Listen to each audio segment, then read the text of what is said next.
We said last week on the podcast that if the Stags lost their next two games, it could be a disaster.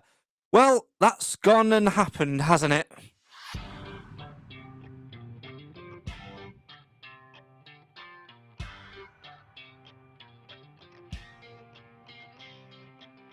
A narrow defeat at home to Northampton Town, followed by what felt a little bit like a thrashing last night at Leyton Orient, sees the Stags' losing run continue.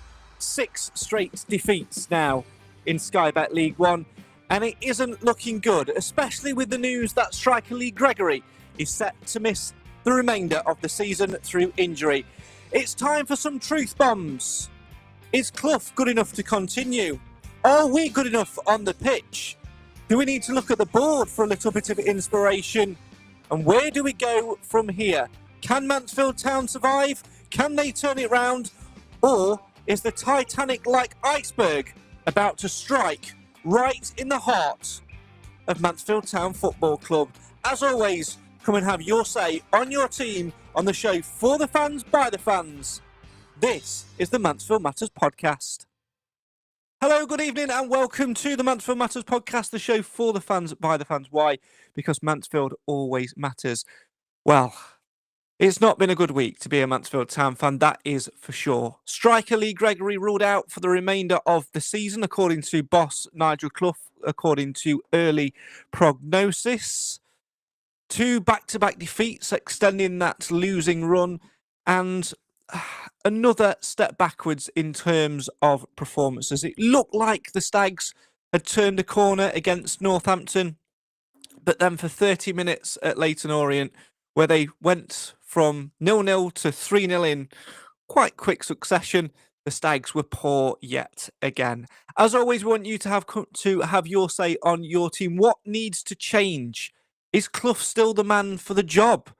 It's time to drop some truth bombs. Joining me to do that, well, to be honest, sometimes I do look at the panel and feel that it's probably a little bit imbalanced, because I think tonight, on balance, I have got the 2 most positive Mansfield Town fans you could ever find. Alan Wilson is a man that could walk out of a burning building, still laughing, still smiling and saying, do you know what, everything will be all right because I'm still alive. Evening, Al.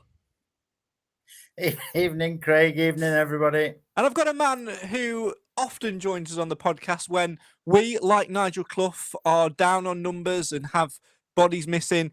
And over the course of this season, especially when he's joined us, I've slowly realised that he is Alan Wilson 2.0. So I'm going to get him to go to the government to deed poll and change his name from Craig to Alan. It's Craig, a.k.a. Reserve Stag, a.k.a. Fathead, a.k.a. the reigning podcast predictions champion. Evening, Craig. Good evening, Craig. Good evening, everybody. Great to have you with us as ever. Like I say, you two are most probably the 2 most positive Stags fans that I can find on the planet. Although, Craig, we were having a little bit of a text exchange last night during the game. I think probably after I'd turned it over to BBC One to watch EastEnders. And you were even saying on the text last night that even you now are starting to find it a little bit difficult to pick the positives out of what Mansfield Town are producing at the moment. Yeah, thanks, Craig. Yeah, and you're right. I do normally stay positive, and I am trying to keep positive. But I think, last night, when I saw the start that the Stags had, and we were texting, I've started to get really worried now. We weren't good. We weren't creative, and there's something missing. It's we've got no inspiration, and we don't look like scoring, but we just look like really poor at the back. So yeah, just not a good night at the office, and lots to talk about tonight, I guess.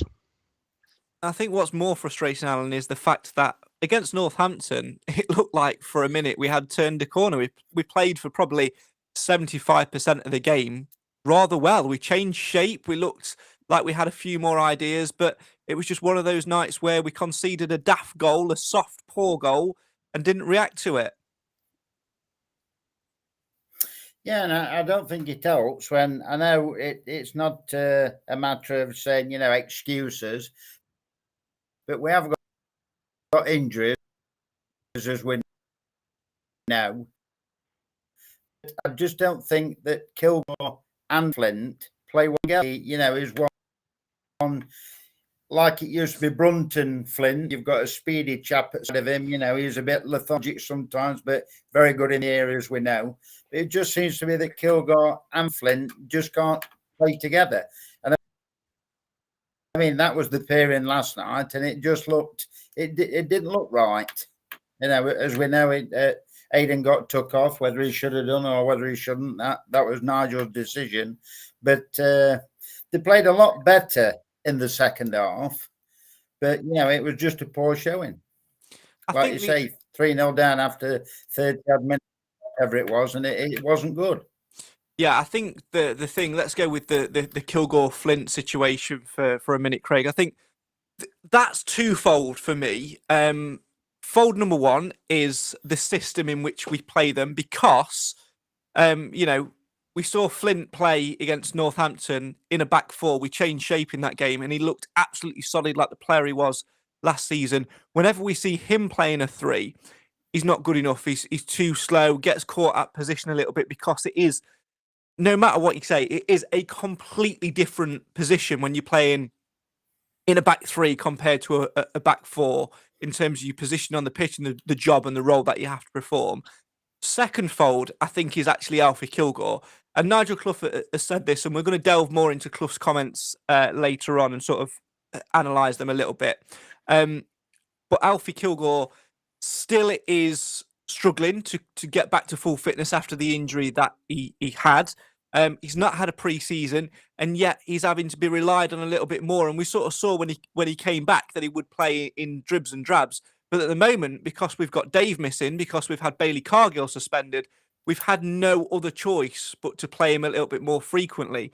And it tells a little bit. And I think when you add those two factors together, the back five and Alfie Kilgore's return from injury, it's almost a recipe for disaster. Yeah, I'd agree, Craig. I mean, let's just start with Dave and Cargill. I don't want this to be about, you know, missing players and we blame all the players that are injured. I mean, I still think it plays a part in it, but we are missing Dave and Cargill. In terms of system, absolutely right, and I agree with Alan's comments. What he said at the start, that Flint and Kilgore just can't play together. It doesn't work. So that was proven last night. I think Kilgore, you know, he doesn't look like the person that we had last season when he first came to Mansfield, and arguably he hasn't had a pre-season, and you know he's probably still getting back to full fitness 100%. But that's no good for us at the moment. What is the answer? I don't know. While those two are out, but we're certainly not good enough at the back, and the pace. Well, you just go back to last night. We were outpaced in every area at the back, and what we must say though is that Leyton Orient were very, very good. You know, we were poor, but they were very, very good last night. They were very good indeed, and I think what highlighted for me most, Alan, was the manner in which we conceded the goals, which sort of highlighted again the two slow comments. And it's not necessarily a dig at Flint, although I felt that Clough subtly had a dig at Flint in his post-match interview, and you know it was uncomfortable viewing watching Flint get subbed off early doors and the reaction that he sort of had to that. I know there's other players in there as well. You know, you look at Kilgore being perhaps a little bit too slow because of what we said. Also Jordan Bowery as well, perhaps not as quick as he needs to be. Elliot Hewitt, again, another one who's got the pace there, but also is still coming back from his injury as well. But I think it highlights in the fact that we need to take joint responsibility all across the pitch in that first goal. I watched it back just before we started tonight, and the first goal actually came from our attack, where we're not pressing quickly enough. We're not closing down enough from the front. Their left side centre half pings a long ball downfield. It gets in behind Aidan Flint, who is obviously too slow to deal with it. He does just about enough to shepherd it behind and, you know, give away a corner. But we shouldn't be giving away a corner from that position. We should be pressing from the front, forcing them to put the ball out for a throw, or getting something on the ball so it doesn't catch us out a little bit as much as it does. And then second, we should deal with it from the corner, where we just don't pick up the man and don't do our jobs. But collective responsibility, Alan, is what I'm getting at here. We can't put everything on the defence, as tempting as it is when we're conceding goal after goal after goal. No, it just comes back too soon, doesn't it? And I just think also, with Jordan Barry playing where he is at the moment, obviously he's had some good games, but he didn't particularly have a good game last night. And it seems to be every time he passes the ball, I'm not getting at Jordan, but it's just an observation when you actually watch the match. Every time he passes the ball, it's either back to Pim or it's to one of their players. It doesn't seem to be able to make that crisp pass, like we used to be doing, like along the back four and then, move it up in through the midfield and then to the strikers. It just seems to be a hoof ball whenever they get chance. And it's just not the same at the moment. But I'm just hoping for better on Saturday when Bailey's back, because I'm sure he'll walk straight back into the team. Yeah, it's certainly, I think he will get straight back in and probably be the first name on the team sheet. Time for Truth Bomb number 1. We've even got a sound effect for it. Listen to that. Truth Bomb number 1. George Williams. What are we doing? So over the last couple of games, you may have noticed that George Williams has actually been back with the players after a spell out. Obviously, we've spoken about that at length. First and foremost, great to see him back amongst the lads. But if he's fit and available, Clough in his post-match last night, talked about us being too slow, talked about us having so many injuries, etc., etc. Yet he's letting George Williams sit in the press box doing co-commentary on Radio Nottingham. Why was he not in the side last night, Alan? For even if he plays 45 and cheers it with Flint or Kilgore, surely that would have made a little bit of a difference. Well, I think the proof of the pudding will be in the eating when he does come back. Only George and Nigel know the reason why he's not playing, whether he's not in the right headspace yet, but, or coming back to fitness. But I think he needs to be given a rung somewhere along the line, because otherwise it's just going to be, he's going to be, a member of the squad that's not playing at all. And we all like George Williams. And whenever he's played for us, he hasn't let us down. But whether it's his fitness, I don't know. Whether it's his headspace, I mean, only George and Nigel will know that, I think. And hopefully, if he gets his head in the right space, bless him, we'd like to see the George Williams that we know and love. I think, Craig, he's one of those players, isn't he, that regardless of whether he's trained or not, could just walk into your 11 and do a job for you. We've seen it every single time he pulls a shirt on. I just can't believe that Nigel Clough, given the run that we're on, given the way that we're playing, has not just done it already. And I think that's what worries me. Yeah, well, we don't understand all the detail, do we? As Alan said, only Nigel and Williams, they know the detail. But you're absolutely right, Craig. He could walk straight back into this side right now. And, we talked about system. He can play in a back four or a back five. So, we are absolutely missing him. But there's something not right with the situation. Why would you have him on the radio when actually, if he's been training, getting and trying to get him back into the squad? Why have him doing something completely different? I don't think we've got all the details, and I'm a bit worried around, are we going to see him back playing in his Stag shirt? At least put him on the bench, Alan, last night. At least get him on the bench and as an option, because we were really threadbare. And if Clough was that worried about the threat that Leyton Orient could pose, surely we'll want other defensive options on there. You were talking about Jordan Barry there for a minute. I felt so sorry for him in the last couple of games, because he's played right side centre back, left side centre back, right wing back, left wing back. He's been pulled from pillar to post. It's no wonder that he's not performing properly, because he's a rabbit in the headlights. And if we're not going to put the steps in place to get players like George Williams on the bench and provide us that little bit of support, when are we ever going to do it? What's the point of him being there? We might as well have brought a defender in January. I think we'll be seeing Mr. Williams sooner rather than later. After them, and I might get slated for this, but I would like to see Jordan given a run up front. let him have a go up there, No, I because agree. we know he's got the pace, and put him at the side of Will Evans, because we know Jordan Rhodes can't play Saturday. Let him have a go, and give him half each if they need to, him and Lucas, because I would like to see Elliot back at right back. I would. Truth bomb number 2. More likely to see Aidan Flint play up front on Saturday than what we are Jordan Bowery. Fact. Keep your comments coming in. Have your say on your team. There's lots of them tonight, so let's scroll through a few of them, shall we? Ashley says, I feel sad about Mansfield at the moment. The magic has gone. Has Nigel run out of ideas? Kilgore and Flint are too slow, says Paul. Mark says Bowery also slow. Jamie says they only played better last night because the game was already lost. Distribution was bad again, says Mark. Different Mark says, I noticed last night, admittedly fairly late in the game, Maris was looking for a positive pass on multiple occasions, but nothing on for him. The play moving forward, very lethargic. Craig, you're nodding along to that one.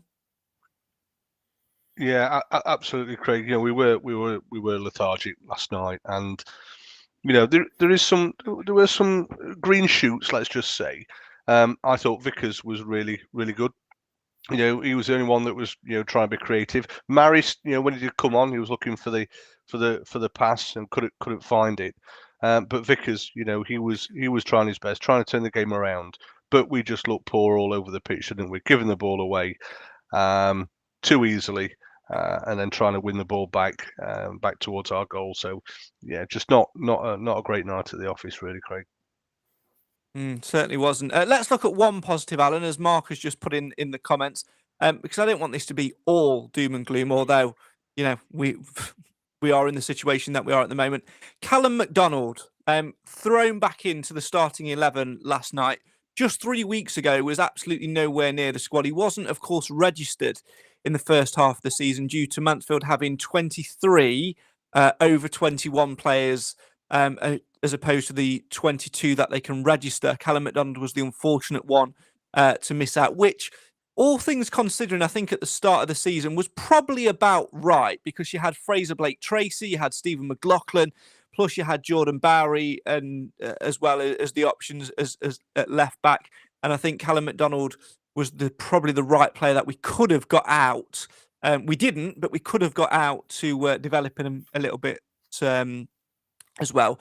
In January at Shrewsbury, you don't need.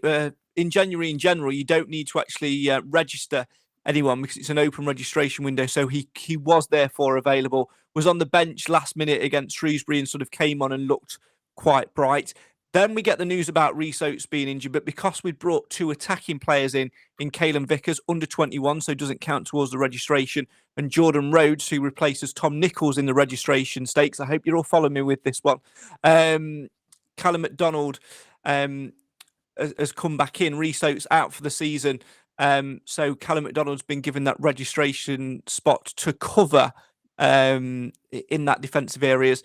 And Alan, I think, did himself no harm last night. I think, first and foremost, let's commend his attitude, because to be frozen out, and I think it was frozen out, and to not be given a real explanation as to why, and not we don't really know what's gone on behind the scenes, but for me, it didn't seem like the Stags were massively proactive in getting him a move elsewhere, to then be dumped with the 21s for pretty much the last 6 months, to now come back in. I think he's done all right. I will say, as a caveat to that, though, in the cup games, FA Cup, etc., Nigel Clough has included him in the squad. So he's not been frozen out entirely, but it must have been a difficult 6 months for Callum McDonald, and certainly came in last night with a great attitude and had a good game. I think he's been the consummate professional, hasn't he? He's played as and when needed for the under-21s, FA Cup, AFL Cup, whatever. And now he's, got the nod to come back in, actually in the squad. He certainly did himself justice. I thought he had a decent game. What have you made of him, Craig? What would you make of that situation if you were Callum McDonald and have had the season that you've had thus far? Yeah, I think he's had a tough season, hasn't he?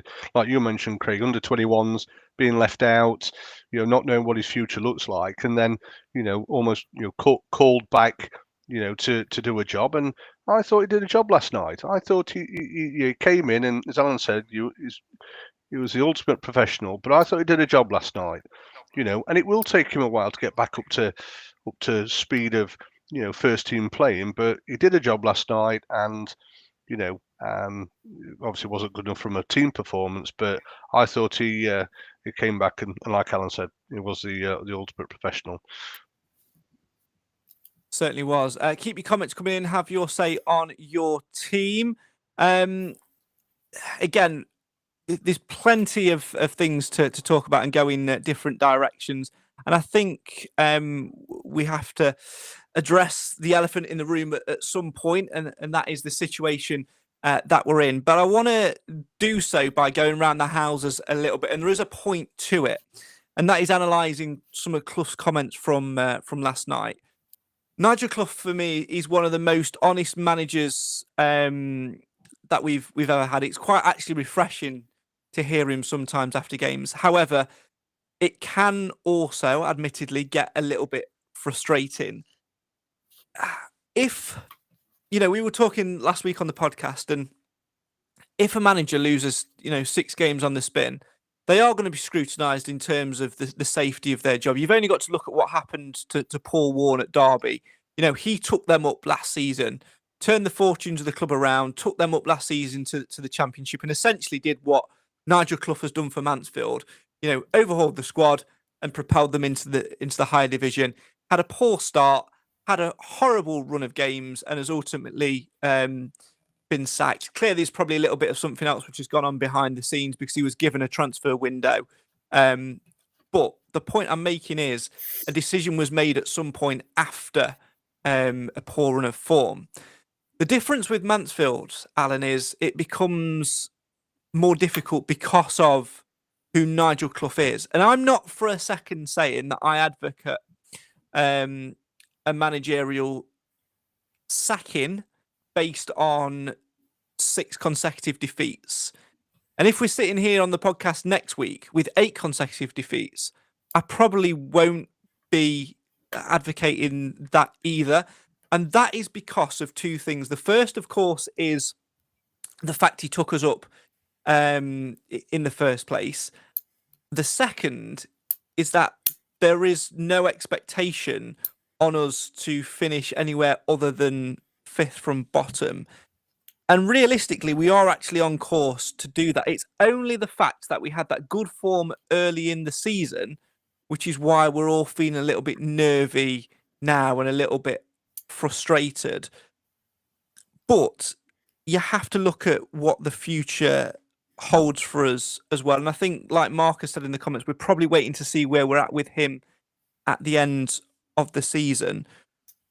But the point I'm trying to get to, Alan, is after such a poor run of form, do you understand and do you see some logic in 4 games' time, if we are still without a win and we are still losing games, the logic of potentially changing manager and cutting ties earlier than what I think we will do in the close season? Because that points gap has narrowed and narrowed and narrowed, and it only takes another 3 or 4 games in quick succession for us to be right down, almost drowning. We're floating at the minute with a little bit of danger near the deep end, but that deep end's getting closer. And it's only my opinion, like everybody else has got theirs. But I would certainly, definitely give him till the end of the season, because I do believe he'll turn it round. He got us where we are now. He will get us up enough to stay afloat. And then I think where the crux of the matter will be, whether Nigel, that'll be up to Nigel, whether he stays or goes or whatever he decides to do at the end of the season. But if he stays, I think it will be, that will be the reason when we see what players he brings in. Because obviously we're going to need some sort of overhaul, with the age gap. And just to revert back to what we were saying before, with the Flint or Kilgore being too slow, I just think that they're fine if they've got, like you said earlier on, with somebody else at the side of him, like Cargill will play Saturday. I haven't got a problem with Flint or Kilgore playing.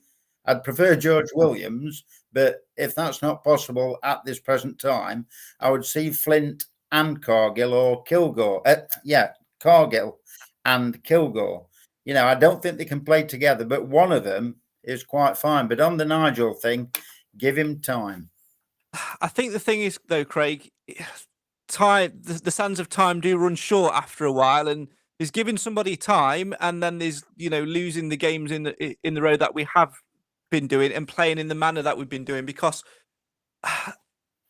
Northampton game I'm going to use as an anomaly, because I felt we played okay. We changed system and we looked all right. We made one sloppy mistake, and realistically we should have probably drawn that game. I think we draw that game, we take something into the Leyton Orient game and get a bit of confidence. But unfortunately, circumstance says we've got a shed ton of injuries, and we're playing a Leyton Orient team that a few days ago were going toe-to-toe and the better side against Manchester City in the FA Cup, and were really buoyant. They're having a good season as well. And I agree with what Clough said in his comments last night.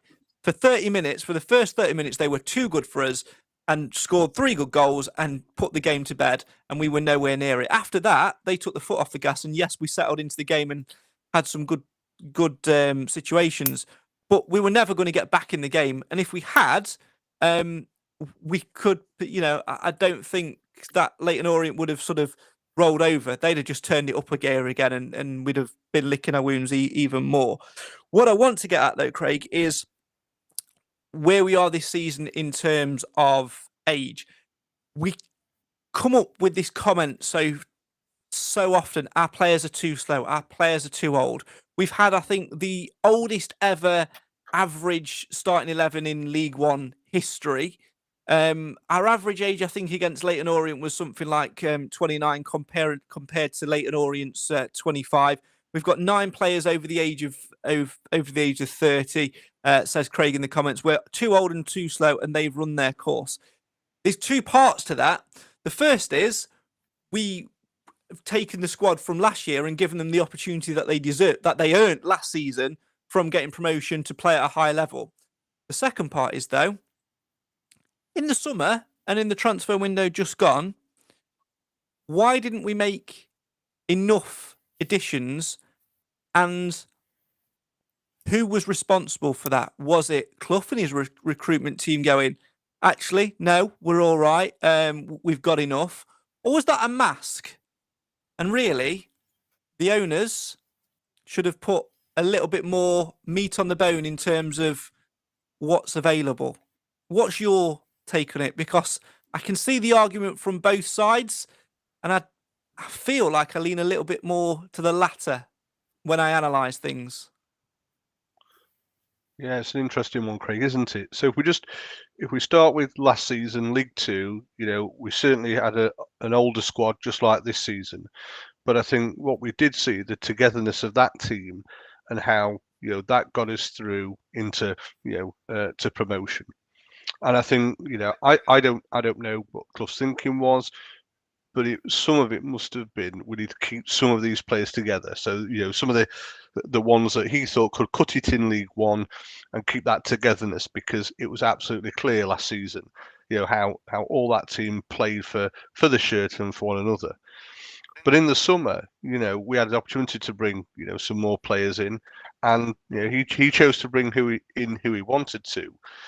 But I think we should have done some more business, and when you look back at the age, we need some younger players in, to give us that spark and that pace. We did talk about pace last season. We weren't great, but it was League Two. You look at League One now, and we're absolutely getting found out with pace, aren't we? We just look at last night. So for me, yes, we should have done some more business. Should we done some business earlier in the January window? I think you mentioned it on the last podcast, Craig, that we had all the window to go shopping, and we didn't, and we waited on the players that were injured to make a decision, and last minute we brought some people in. Yet to see how that's going to play out. But I think in answer to your question, yes, we should have done something different in the summer. We need to reduce the age of the players, and we need to bring people in with pace that should naturally come with a younger age profile. My fear is, Craig, though, that there was a subtle dig by Nigel Clough in his post-match comments against after the Shrewsbury game, where he was clearly frustrated, clearly hurting, clearly angry, which is every right to be. We played well in that game and got a 1-0 lead and surrendered it, and we buckled. And I think there was a subtle dig at the board at the end of that game to say we need to bring 2 players in. I don't care what position they are, we need to bring 2 players in.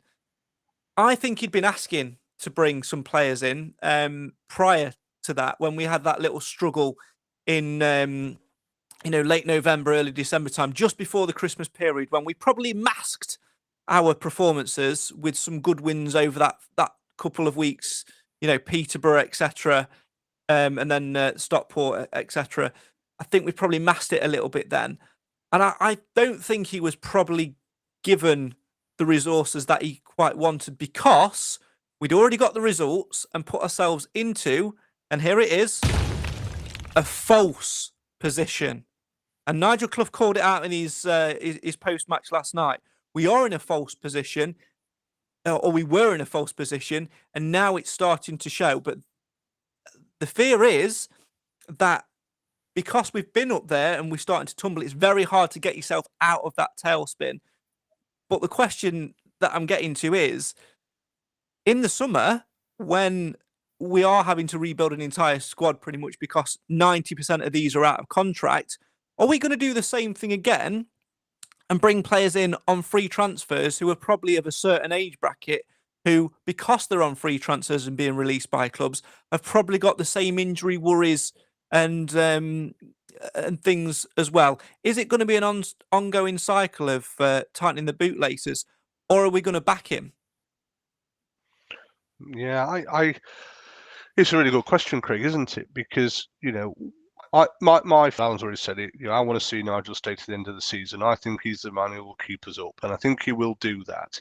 But I think, when we get to the summer, depending on Nigel's decision, whether he stays or whether he wants to take a break and have more family time, that will depend on, the type of player. His wife. Yeah. That's who it'll depend on. His wife. It will, Craig. But I think we will see this summer a number of players go out, because you've only got to look. We're not managers, but we can see the weaker players now. Against the League One standard, and they may have been able to do a job some time ago, but as we've already said about age, they're getting older, so therefore the pace is getting less, and we need to bring some, I'll say, better players in. Some better players in that can take us forward. But we are where we are at the moment, aren't we? We've got our squad. We're not going to bring anyone in now. The window's closed, and we've just now got to. Can't. No, I know. We've just got to get over the line, haven't we? We've just got to get over the line now, and it's going to be tough. It's going to be a tough run in now. But I think Nigel is the man for the job. But I think we need a number of players coming in over the summer. I'm sure we'll talk about this in more depth in future podcasts, but there was something that you mentioned in that answer, Craig. I will come back to you shortly, Alan, but I'm hooked on what Craig just said in there. You said something along the lines of, I think Clough is the man for the job this season. What about next season? His contract's also up in the summer. Yeah, it's a big question mark for me. I think, first and foremost, what Nigel's done for the club is great. He's had that 3-4 year plan. He's took us from League Two eventually. He's got us to League One. But I think there's a few cracks showing, isn't there? The profile of players he's brought in. Are we out of ideas? I don't know. I look around at some other teams and managers that have come in, and I'll use the word inspiration. They seem to have given the clubs, inspiration. I don't know if Nigel's tired now, or whether he knows his answer around what's going to happen at the end of the season. Whether he's just playing the time out now. I'm not sure. Yeah, it certainly is a frustrating one. Alan, from a business point of view, we've mentioned this before on the podcast. I was having a bit of an argument with someone last night over the Radfords and what they've done for the club. It's absolutely phenomenal, the job that they've done. And this particular fan, who I'm sure won't mind me saying it's him, Taras, who comes on the podcast quite often when he can, couldn't quite understand about the progression in terms of timescales and being ready or not to push on to the next level. The fact is, I think it's very shrewd what the Radfords have done this season. And I think they will know in the heart of their hearts, Alan, that it is or was a bit of a gamble to not really release the checkbook. Yes, we signed Will Evans, we paid money for him, but we also recouped that money in the sale of Will Swan to Crawley and in Davies Keeler done to Barnsley as well, and Ollie Clark as well, to win. Every player we've moved on has actually brought us some money into the club. But what they've had to do this year is improve the infrastructure off the pitch in order for us to gain on the pitch, because the one thing they said when they first took over the club was their ambition is, when we get to the level where we're high enough, we want the club to become self-sufficient. So they're not going to sign big checks after big checks just to keep fueling the money. And there has to come a point where it balances out. And the reality of the situation is, Alan, they're doing a superb job in steering the ship, and they're having to hold their nerve at the moment whilst we go through the first real rough patch that we've had with, and I use this term with the greatest affection and kindness possible, a new wave of supporters that haven't known anything different other than Mansfield Town beating teams week in, week out. Yeah, I would agree to a certain extent, but there was none of this right at the beginning of the season, when we went on that really good run. I know we had the five straight defeats after that, but everybody was, we knew it was going to come sometime during the season. We knew we were going to stop in top echelons of League One because we haven't got that sort of budget and we haven't got the players either. But I still think we're good enough to stay up. And I'm sure that once that happens at the end of the season, somewhere along the line, we'll see exactly what will happen. I.e. either Nigel will stay or he'll go. The Radfords will have a talk to him. I'm sure it'll all be sorted one way or another. The Bishop Street will have seats in.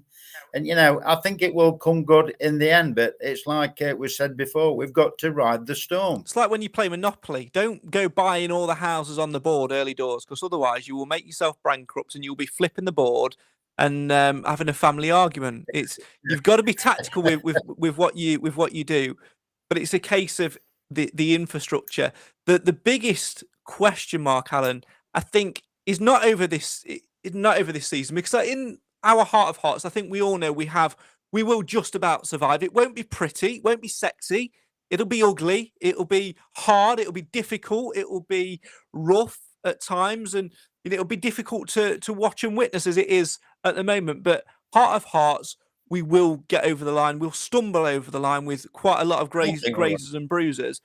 But the bigger question is, what do we do next season in terms of a club structure? Because realistically, we need another year to see whether or not the impact of having another, let's for argument's sake, 1,000 seats, which the Bishop Street's going to offer. I think it's going to be more like 800, but let's say for argument's sake, 1,000, round it up. We need to see whether or not that impact of having an extra 1,000 seats is going to actually impact on a regular, consistent basis. I'm talking, are those 1,000 seats going to be sold every single game, and our capacity is going to increase to the same consistent level that it has over the past 3 seasons? Because if it does, then that revenue can be turned back into the playing side of things, because on top of it, you've got sales from pies, drinks around the ground, etc., club merchandise when they pull the finger out, Castor, and give us a little bit more quality and a little bit more variety, etc. That extra 1,000 that could be potentially there will have an impact, but it won't have an impact to the following season. So do we risk it this season in the summer when all of these players are out of contract to build a squad that's capable of pushing for promotion, or do we do the same repeat business again? Free transfers, players that are at the mid to end of their career journeys, who are a bit of a name, who've got a bit of nous, a bit of experience under a manager who can cope with that? Or do we start afresh? Where do we go with it? At what point do we grab hold of the pendulum and stop it from swinging before we start it swinging again? Well, I don't think we can say that, Craig. Not at this particular time. I really don't. I'm sure at the start of the season, somewhere along the line, when we knew we were going into League One, they would all have got their heads together, and the plan will have been worked out. Now, we all want them to stay in League One, and like we've all said, we think they will be in League One. We knew it was going to be a struggle. I said right at the start of the season, I could see them ending up 16th. And I still think they will be around that region. But, we're not privy to anything that anybody else wants to say, in the boardroom. So I don't think we can really say yet until the end of the season, till we know, where we are and who they decide what they want to do, whether it's Nigel, whether it's somebody else. I just don't think we can say yet. Keep your comments coming in. Personally. Sorry, Al, I thought you were finished. I just say personally. Yeah, it's only my opinion. Keep your comments coming in. Have your say on your team, of course. All the comments and everything tonight, all the views expressed in this broadcast, of course, are solely those of the individuals.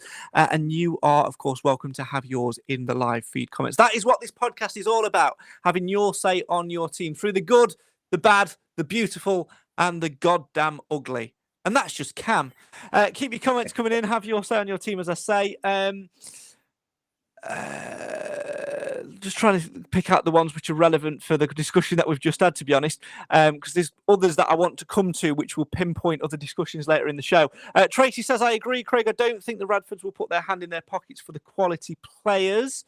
The only money spent was Evans, and that was the money from Swan, says Chris. We've been sussed how we play, says Mark. A lot of opposition injuries, play acting and then regrouping. I think Clough has said he's done at the end of the season, says Ed. That's why the Radfords haven't given him the money to spend. Paul says we need an American billionaire. No, I can't think of what channel our documentary would go on, to be honest. Des says he has brought in young players, but they've not been good enough or they're injured.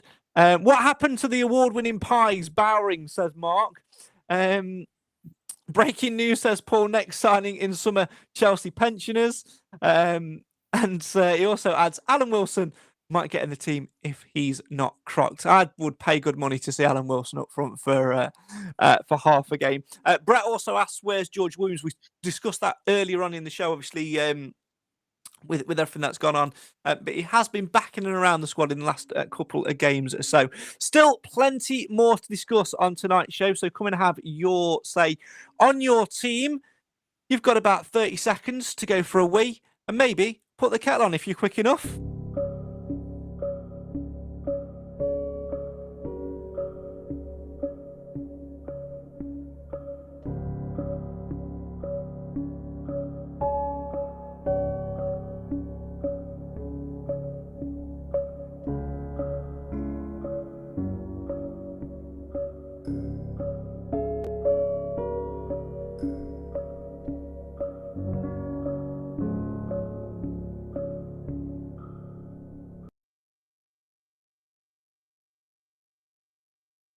You're back with the show for the fans, by the fans. This is the Mansfield Matters Podcast. Thanks so much for joining us tonight, either in the live feed or if you're listening to the podcast on Spotify or any other audio-based podcast platform. If you want to join the live discussion, then you can do so. Make sure you follow us on all things social media at MTFC Matters to find out when it is that we're next going to be live. I saw this comment from Mark earlier, Craig, who asks about what do you think to the amount of negative comments directed specifically at Lucas Akins, which seems to be more than usual. I realise he's often been a point of debate to a vocal minority in the past. Whilst I don't think he's the answer, he's far from the worst player at the moment. I think, for me personally, Craig, it's one of those Cloughisms, isn't it, where he's a trusted player from Clough's past. He, for his age, keeps himself physically fit and can get through 90 minutes, without pulling up or without detriment. And because of that, his age and experience, and because of his fitness levels, Clough therefore utilises him in different positions. But in doing so, I think that is probably why he gets a lot of criticism, because quite often he's being, like Jordan Bowery, asked to play in alien positions. I mentioned it earlier that Bowery pretty much played every position across the back five last night. Well, Lucas Akins in recent games has been doing the same. He's been right wing back. He's been right side of an attacking midfield three. He's been up front. I think at one point he debated putting the gloves on. Yeah, and I think, Craig, he gets unfair criticism, doesn't he? Because the first thing I'd say is he always gives 100%. You know, he's like you say, he's been asked to play all different positions. But what I do see is certainly when he plays up front, you know, other clubs have found us out. You know, he's the target man to hold the ball up, to then, you know, play off him. But if you watch, as soon as that ball goes towards Akins when he's playing up top, there's two defenders around him straight away. So they've certainly found us out when we put him up top. But going back to what you said, he gets unfair criticism. He always puts a shift in, but you know, he's getting older. And will he be with us next season? I can't remember what his contract says. Is it up at the end of this season, Craig? I can't remember. I think he's probably one that is up at the end of the season, yeah. Yeah, and it's, you know, I don't think he'll be here next season. I think we'll be bringing a number of new players in. But go back to your question, you know, he's dependable and he puts a shift in. Absolutely. Alan, I know you've been quite vocal about your support in Lucas Akins, so I'm not going to go down that road again. What I want to talk about, though, is performance and what Nigel Clough said in his post-match last night, and that is that we are unbelievably down at the moment. And he's absolutely spot on in that. When, you know, we've referred to the 5-game losing streak earlier in the season where we were playing superbly well, but were just being mightily unlucky, you know, the late goal at Wickham, the red card at Bolton, thanks Hiram, and other incidences in there as well. But this run, the performance has not been there, especially with players missing. I know we can talk about player injuries and them having an impact. You know, Dave, Cargill, to name just two. There's others in there as well. Obviously, you know, Lee Gregory's, Will Evans when he's not fully fit, etc., etc., etc. But performance comes from within, and this is why. And this is time for another truth bomb. I think Nigel Clough has to take some of the blame, and that is, as much as I love him, he's a very stubborn manager and refuses at times to deviate from the plan and deviate from the groundwork. And sometimes it kicks us up the arse and really trips us over simultaneously. Earlier on in the season, and we've credited him for it numerous times, we changed to the back five and it looked superb because we had the players to fit it. We've been critical of him in a back five previously because we didn't have the players to fit it. And that's happening again.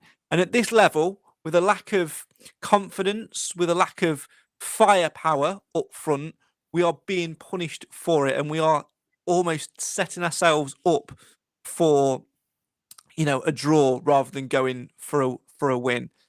Against Northampton, we changed to a really different formation, a 4-1-3-1-1, with somebody sat in front of the back four as a defensive midfielder.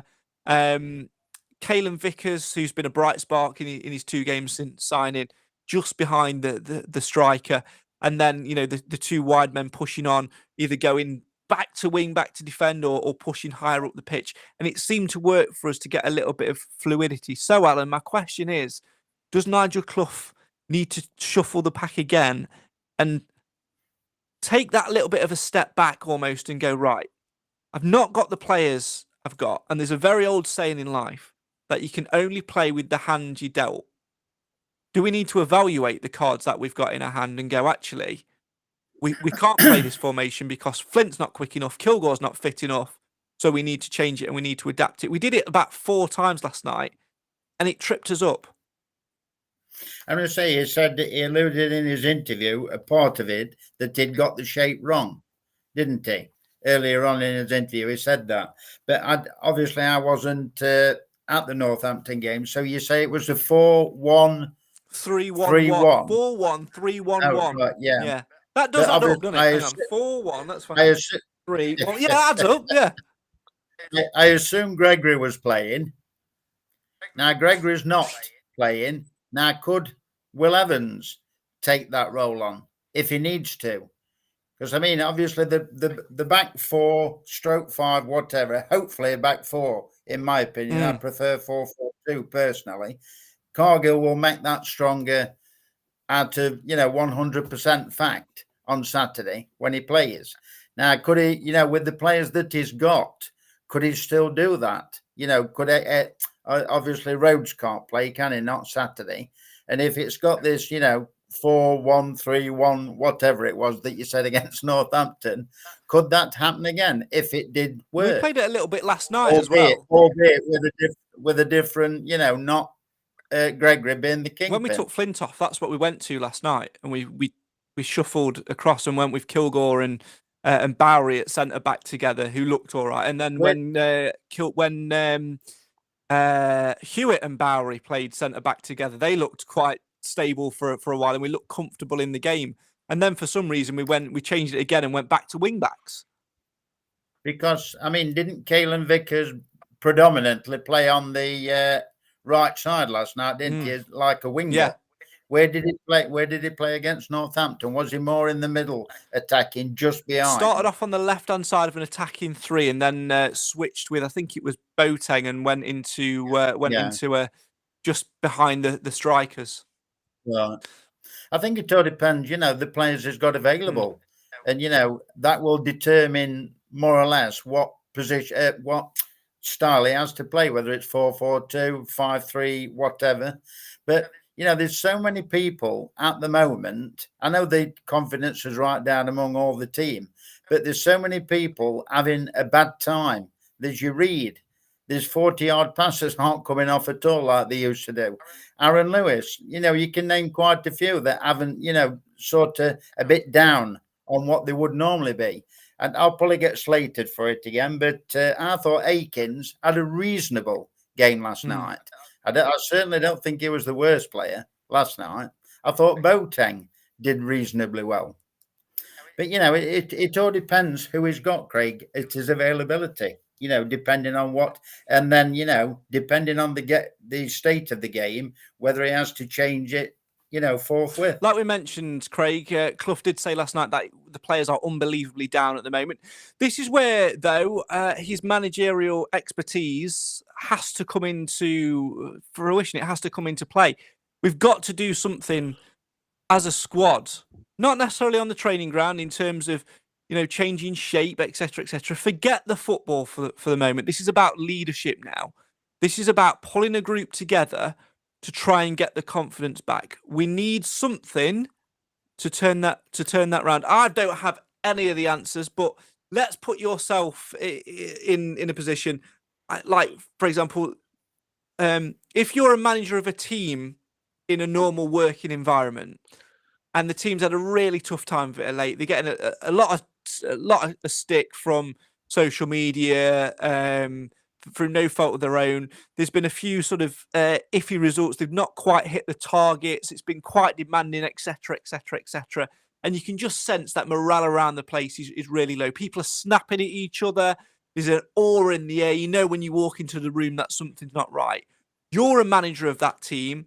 What do you do to instill the confidence back? Is it throw money at the problem? Is it take them out on an away day? Is it do something fun? Or is it just turn around to him and say, look, you're a bunch of grown, pull your out of your backsides? I think for me, Craig, it's that team building. It's getting them away from the football pitch and just almost reminding them of the start to the season. I know it's a false position, but actually it was a totally different team. Forget what we saw last night, just the people, and they just look totally different. So for me, it's that team building. He's got to inspire confidence somehow into all the players, because you're right, they are down, and they'll continue to be down until we can just see a little bit of light at the end of the tunnel, either that be a draw or dare I say it, a win, which we can't see see that coming at the moment. Going back to the last question, Craig, on about up front and who can play in different formations. One thing that occurs to me is that we just don't get enough shots away. I know, was it 7 we registered last night, but we don't shoot from outside the box or around the box like other teams. You look at the teams that come, they break really quickly and they're firing shots from outside the box, and we don't seem to do that. And that goes back to the confidence, doesn't it? It looks like it's all confidence that all these players have lost, which is why they're not doing things like that. So, in answer to your question, Craig, I think it needs to get them away from the football pitch, do some team building, and bring them back, hopefully inspired to go again. Yeah, just got to take the pressure away from the situation, I think, at the moment. Keep your comments coming in. Have your say on your team. Chris says, I predicted 14th to 18th, so we'll gladly take that. Knew we'd lose a fair few games. That's a given. What is annoying is the manner in which we lose. Lose, but play good football and fight hard. That's all we want. Chris says, should have brought Gale back. He's a far better option than Akins up front. The problem with the Gale situation, I think Nigel Clough will have debated this, Alan, is his age. We've only got X amount of registration spots. We've already had the discussion about Callum McDonald missing out of it. We can't recall him now. We can't make any changes to the squad which we've registered. We've got what we've got. And ultimately, if James Gale would have stayed in January and been given an opportunity, it's a registration place which we wouldn't have had available to bring Jordan Rhodes in. Plus the fact, with Nigel alluded to it about Gregory being out for the season. That's a prognosis that we don't know 100% about yet, isn't it? It said that, it looks like he's been out for the season, but it could be 5-10 games. Who knows? But also, that couldn't have been foreseen when we were debating what to do with James Gale, because exactly. If he had been out, and maybe been out, when he was initially injured at the end of last calendar year, and it would have been ruled out for the season, he probably would have kept James Gale and not registered Gregory, or maybe gone and found another striker. The thing is, you don't get a crystal ball as a manager. You don't get to go into the future and see what's going to happen. You have to deal with it. Unfortunately, the hard truth of the matter is, truth bomb, we've had it good for 3 seasons where things have gone our way. We're in a league higher with the same squad, we're being found out, injuries are hitting us, we're in a bad run of form, and unfortunately, the sequence of it is what is the real crux of the matter. If we'd have, like Clough said last night after his injury, lost 2, drawn 1, lost 3, won 1, drawn 1, etc. in that run, totally different. But because it's week after week after week after week, it's like get slapped in the face, relentlessly. It's bound to have a negative impact. All we need is Mansfield to do a Mansfield and just get one little bit of We just need that draw. We need a draw. We need a bit of luck. We need a goal to go in on somebody's backside. We need a win. We need a decent performance and one to just edge the other team, And I'm sure somewhere along it's going to happen. Whether it's going to be this Saturday, who knows? Well, we'll come on to that in just a minute. Let's go through some more of your comments before we do go to podcast predictions. Martin says, Bacchus. What did he see in him? Melvin says, Hewitt, Bowery, Flynn, Akins, thanks for what you've done, but not good enough at this level. Jeff says, my worry is Clough leaves at the end of the season and we have to do a Burton and sign a team full of strangers under a new manager. Marcus says, I'm convinced the only goal is to stay in the league, which we will do, and get that 4th stand finished. Once it's done, I think next season we will see a different team. It's going to be pretty much a brand new team. 5 to 6 players are surely leaving because of their age, etc. Also think Clough will keep us up and then call it a day. I think that's probably a fair analysis, Craig. Yeah, I'd go with that. I didn't think it at the start of the season, but the more I look now and, just listening to Clough and his interviews, I think he's tired. I think he'll keep us up, but I think he's counting the days now. I think he'll take a break at the end of the season. Yeah, Ryan says nobody played well last night, in my opinion, bar Vickers. There's a guy called Clive who's commented. Alan, any idea who that is? Couldn't be with us tonight, but could join. But Clive has done a Clive. Truth bomb time. Nigel Clough is very fortunate. Apart from his extensive management team, he can call on the expertise of thousands of terrace experts. Or just paying fans with an opinion. Imagine that, says Ryan. And then Clive comes back with, sure, but since when do fans' opinions at any club count? And he's got a slightly fair point as well. Right, we're going to move on to podcast predictions in just a moment. But before we hit the jingle and get an update on who won last night and who's top, who won the week, etc., and all things considered, let's turn our attention to one glaring problem, Craig, that we're going to have on Saturday at the Seaside, and that is who's playing up front. Of course, Jordan Rhodes can't play against his parent club on loan from Blackpool until the end of the season.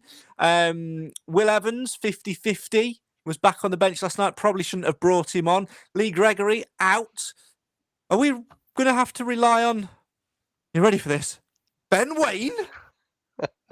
I think what Clough will do, I think he'll play Flint up front, just say it. No, I'm not going to say Flint. I think Akins and Evans up front. I think that'll be the front two. But if I'm honest, I'd like to see Wayne given an opportunity. I think just try and give him some confidence. Say, look, go and make a name for yourself and see what he can do. Put him up top. If Evans, can manage, hopefully 60 minutes, which is a big if. But I'd like to see them two up top and just give Wayne that opportunity. I don't think we've got anything to lose, if I'm honest. Alan, what about you? Who's playing up front for you? You mentioned it earlier. You might as well delve into it a little bit more. You mentioned a certain man with number 9 on his back, who, of course, we know under Nigel Clough 9 is a centre-back's number. To be honest, and no disrespect to the gentleman, I forgot about Wayne because we don't see that much of him. But fair play to the lad, give him a chance. Him and Evans up front, but no doubt Barry will be in there somewhere. But I would play the young lad just behind, either feeding them or feeding off them, and see what he could do just behind the two strikers. Whether it be Akins and Evans, whether it be Wayne and Evans, whether it be Wayne and Akins, whoever, Wayne and Barry. The choice is endless. Craig. Put your money where your mouth is, and put money on Jordan Bowery going up front Saturday. Yes or no? Yes or no answer, Al? Yes or no answer? No. Right, and on that note.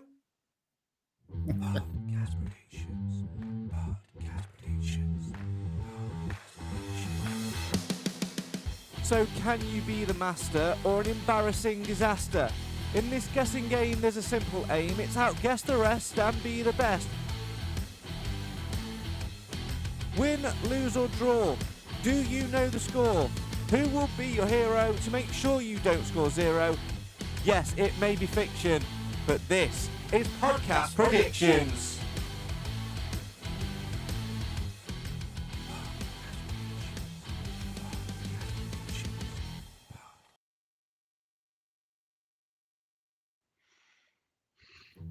Right, let's start by revealing the winner from last night. We usually pop this on social media after the game, but we're going live tonight rather than tomorrow. I thought I'd wait to leave it for the podcast. So, last night's winner of the week was Dan Bauer, who predicted a 3-0 loss and therefore picked up 21 points. For those that are interested, stat fans, player points were as follows. Hiram Boateng was the best pick of the 11 with 6 points.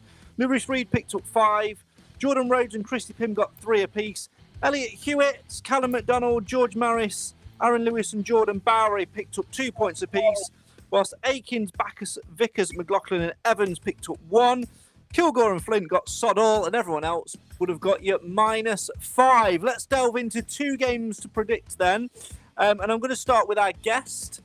Don't forget, Craig, to submit your guests via the link in the description, as you usually do. Yep. Let's start with Blackpool, though, shall we? How are the Stags going to fare as they head to the Seaside on Saturday? Yeah, I think we might do a slight turn of fortune. I'm going for a 1-1 draw. And who are you going to choose as your player? I'm going to go for Vickers. Ooh, okay, interesting. Well, earlier on in our group chat, Clive said we're going to draw 2-2 and Evans would be his pick for the players. Nick, though, was less optimistic and said we'd lose 3-1 and Vickers would also be his pick of the bunch. Alan, what about you? I'm going 2-1 win. Mr. Cargill. I have gone for a 1-1 draw, and I have also picked Bailey Cargill. And against Lincoln City on Tuesday night, I've gone for a 3-0 win. And Jordan Rhodes to be my player who gets me some points. Nick's yet to send me his prediction. Clive said we'll win 2-1 and he's gone for Vickers. Alan, what are you saying? I'm also going 2-1 win again, and Will Evans. And Craig finishes off. So I've done exactly the same as Alan. 2-1 win and Evans for myself as well. Fair play. Well, don't forget to follow us on all things social media in the days after the game to find out who wins the week. And the link that you need is in the description to get involved with podcast predictions. Really want to let you guys do that. Keep getting those guesses in, because as we saw in recent weeks, it's the player points sometimes which can make sure you win the week as well. And we'll put the updated league table in full at the end of the month. My thanks as ever to the fantastic Ben Swain, who does all of our podcast predictions maths. Let's face it, this season there's a lot of maths to be done. And if I was doing it, it'd be an absolute shambles. Speaking of which... Content loading. Selecting game. Players stand by. 5-a-side on the beach. Yes, we've got a brand new game for you. And seeing as Clive's not here, he can't slag it off too much, although I'm sure he'll pop up in the comments any minute saying, I'm switching off, or you've lost all your viewers, or some sarky arse comment, which he usually does. But just to rub salt in the wounds, I'm stealing his game or his concept. See, just told you, he's just put, I'm off. Bye! Off. I'm stealing his game. A few weeks ago, he came up with a great game whereby he would pick some ex-players and make us guess who they were. You'd get 5 points if you guessed it with the first clue, then 4, then 3, then 2, then 1, etc., etc., etc. I did this with the Northampton guys on their podcast last week, and they really enjoyed it, and so did their viewers and their listeners as well. So on that basis, I thought I'd steal it and play along. But what I've done is I've got 5 players that have played for both Mansfield and for Blackpool. And all you've got... Yes, Clive, you. And that's why we love you. I've got 5 players that have played for both Mansfield and for Blackpool. Now, this is the way that it's going to work this week. I'm going to get you to shout out your name when you think you know the answer, and we'll go head to head. Now, Alan, you are playing for just your points in the quiz board. Craig, no pressure, but as ever, you're playing for everybody that isn't here. So you're playing for Nick, for Jim, for Cam, for Nathan, and for the sarky one in the comments, Clive. You're playing for everyone's points, so no pressure. I'll apologise now in advance. Well, we'll see. We'll see what happens. So there we go. So after I've read the clue out, if you think you know it, shout your name out or put your hand up, and I will come to you. If a certain amount of time goes by and you've not got it, I'll move on to the next clue. Are we clear? Yep. Yeah. Okay, right. Let's start the game then. The first one for 5 points. Let's start off with an easy one, shall we? I was born on the 31st of January, 1986. 86. Remember, this is someone that's played for both Mansfield and for Blackpool. Born on the 31st of January, 1986. I'll move on to clue number 2. This is for 4 points. One of my middle names may give the game away. The other, Aaron, may not. So I was born the 31st of January 1986, and one of my middle names may give the game away. The other, Aaron, may not. I'll move on to the next clue for 3 points. During my time at Mansfield, Carlton Palmer made me captain.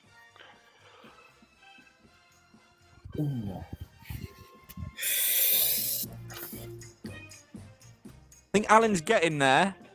So move on to the next one. 2 Yeah. point. Craig. Oh, go on. And I don't. This is a complete guess. I was going to go Louis Briscoe. It's not Louis Briscoe.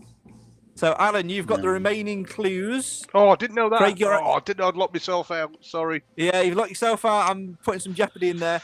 Alan, you've got 2 more clues to get.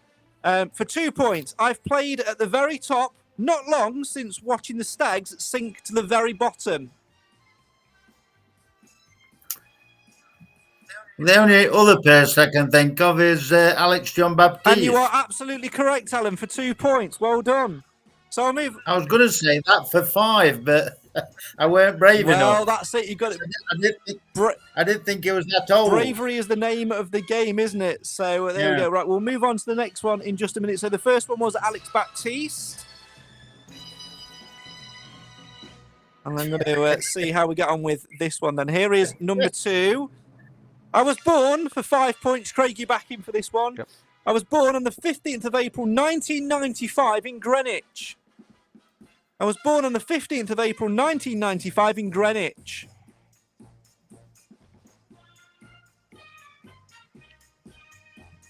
I'll move on to clue number 2. I was a tangerine on loan before I became a stag. So I was born in the 15th of April, 1995 in Greenwich, and I was a tangerine on loan before I became a stag.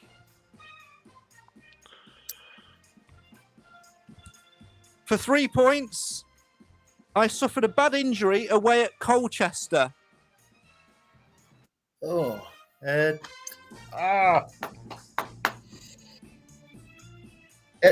Aidan White. Alan Wilson for 3 points. You're spot on. It was Hayden White. Well done. Takes you to 5 points. Well done, Alan.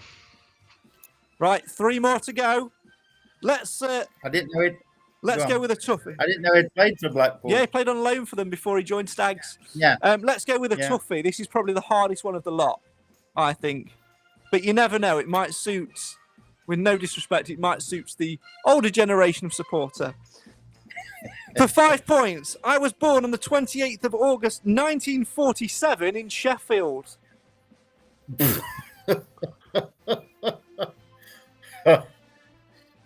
What is so God? For 4 points, I was refused a trial by Barrow, but joined Blackpool in 1964.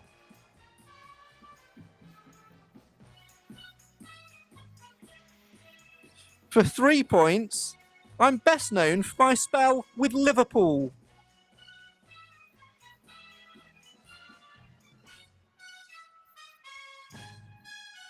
For 2 points, I've got 62 England caps, and I only stopped by Mansfield very, very briefly in 1983, but didn't actually play.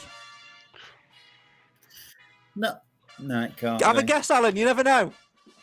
Nah, I'm going to Risk say. it. Risk it. It's the name of the game. Risk it. Nah. No, Alan, come on, risk it. You're 5 points up. Come on, risk it. Yeah. Risk it. I was going to say Ray Clements, but it can't You're be. wrong. Craig. Yeah. Craig, have a look in the comments. Craig, have a look in the comments. Yeah, I've seen it there's now. 2. Yeah. So I don't know. Well, I'll tell you what. Yeah. Let me give you the other clue first, then you can decide, can't you? Yeah. I've got 62 England caps, stopping by Mansfield briefly in 1983. I've had 2 spells as a Questioner Sport captain. Emlyn Hughes, I'll go for, Yeah. Craig. Correct, Yeah. Craig. I'll give you 1 point for that. Okay. The next one is as follows. 2 more to go. I was born on the 8th of June, 1982 in Livingston in Scotland.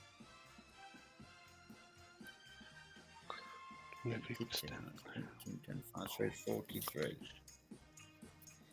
For 4 points, I joined Blackpool in 2004 and went on to score 34 goals in 141 games for the Tangerines. For 3 points, I spent 1 season with the Stags, scoring 5 goals in 20 games. For 2 points, during my time at Blackpool, I had a famous fling with a celeb. And for 1 point, if I wasn't a footballer, I could have been a posh pen.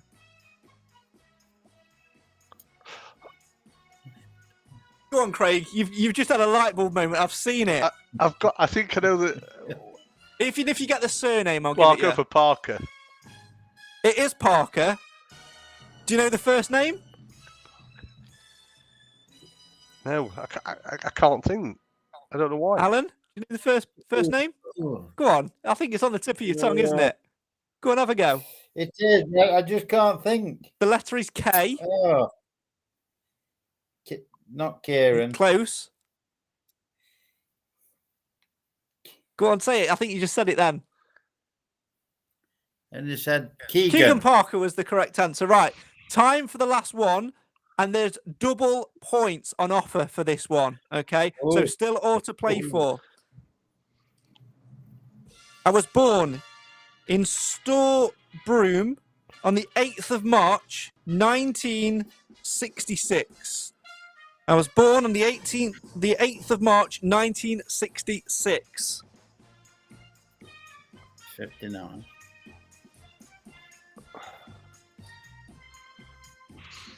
I'm in the Blackpool Hall of Fame for my spell that started in 1988.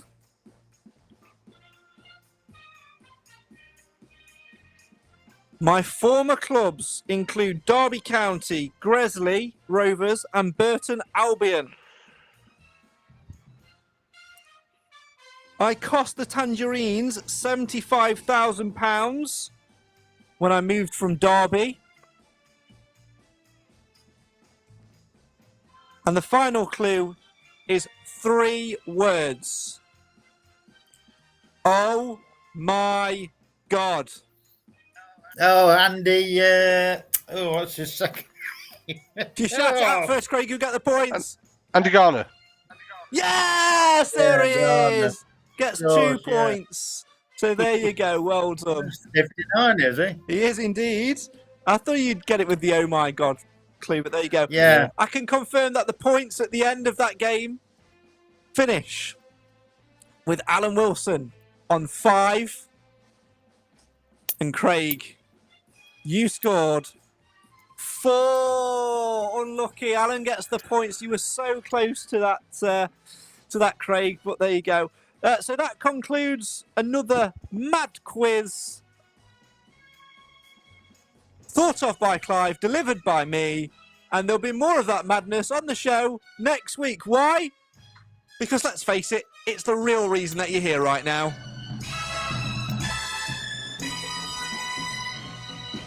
Oh my God.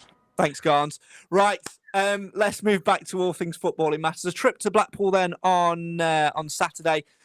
Up to the seaside we go. We've sold our allocation of tickets, Craig. So the one thing that it will not lack for Mansfield Town is vocal support. Yeah, and credit to the supporters that keep backing the Stags and travelling with the Stags. I think it's incredible, even when we're on a bit of a bad run. So yeah, credit to the people that are going to make that journey. And I just hope it will happen at some point. I just hope we can just turn our fortune around, get a bit of rub of the green, get a bit of luck, and hopefully come away with at least a draw. And I'll keep my fingers crossed for that.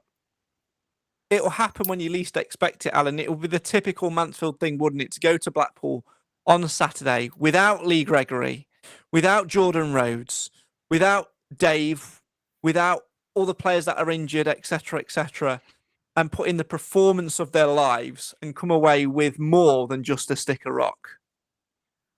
Yeah, I think they'll have been promised a candy floss as well. So I'm going for a big win, better performance, and just edge it on the day. Now, of course, we know, Craig, that it's difficult at the moment. This horrendous run of defeats. We have got a proportion of the fan base that haven't known anything different from Mansfield being good and being at the right end of the table and putting in these good performances. How critical is it now that the fans stick with it, especially going to Blackpool on Saturday? It'd be an opportunity maybe for one or two to go a little bit early and have a few jars and etc. Maybe even a romantic weekend away. Maybe Cupid's arrow can sign up front and fire Mansfield towards a beloved victory.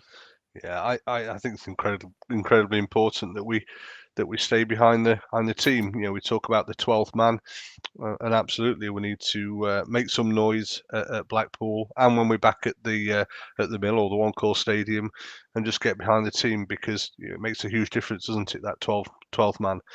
So yeah, we just got to stick with them, keep together, and the fortunes will turn, I'm sure. Yeah, absolutely.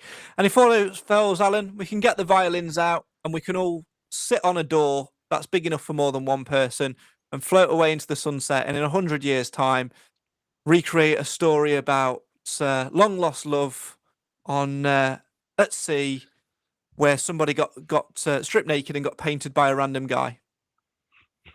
That's right. During the second half of Tuesday night's performance, I put the Titanic on. No, I think it'll be an interesting game. But it will, for one reason or another, it'll all pan out, and I just hope we come out on top. An early goal would be nice to settle the nerves. Yes, it certainly would. I think the key thing is not to concede early, and just sort of the longer we go without conceding, the more the confidence will go up, I think. Alan, I know you'll obviously tied to the wife and won't be with us in Blackpool, but you're back, aren't you, for the Lincoln game on Tuesday night, after you closed your eyes and drew back the curtain last week? Yes, and I was going to Blackpool. I'd sorted it out, but then I had a word from the hospital that my operation for my ankle were coming through, but it's since been cancelled. No. So I'm glad I didn't manage to get it. It's gone on the 28th now, so I shall be listening. So are you still in search for a ticket? If there was a ticket available, you'd want to go?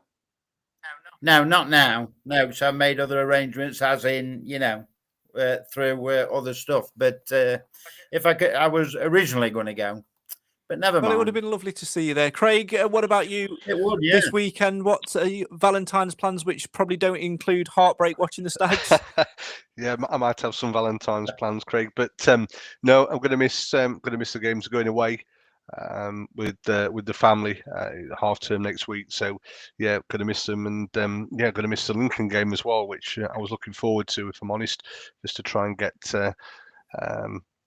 one back against Lincoln. But I'm going to miss them both, unfortunately. Well, to close on a Valentine's pun, all I can say is roses are red, the Stags are amber and blue, and with Nigel Clough in charge, you better believe that we can see it through.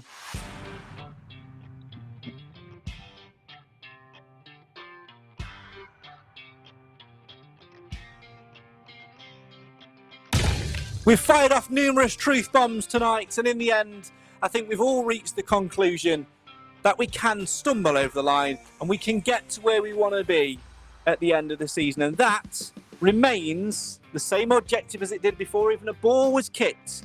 One word: safety. My thanks to Craig and Alan for their contribution on the panel tonight, and to you guys at home for watching and for listening. Make sure you follow us at MTFC Matters to find out when we're next going to be live. And don't forget podcast predictions. The link that you need is in the description, and you must submit your guesses no later than 1 hour and 1 minute before kick-off. Did somebody say, do you like to go to the seaside? Did somebody say play in the arcade? And maybe a trip to watch the Stags as well? Sounds like the perfect Valentine's weekend to me. And that's me, no longer in a relationship. Good night, everybody. Oh my God. 2 right, Gons. Good night.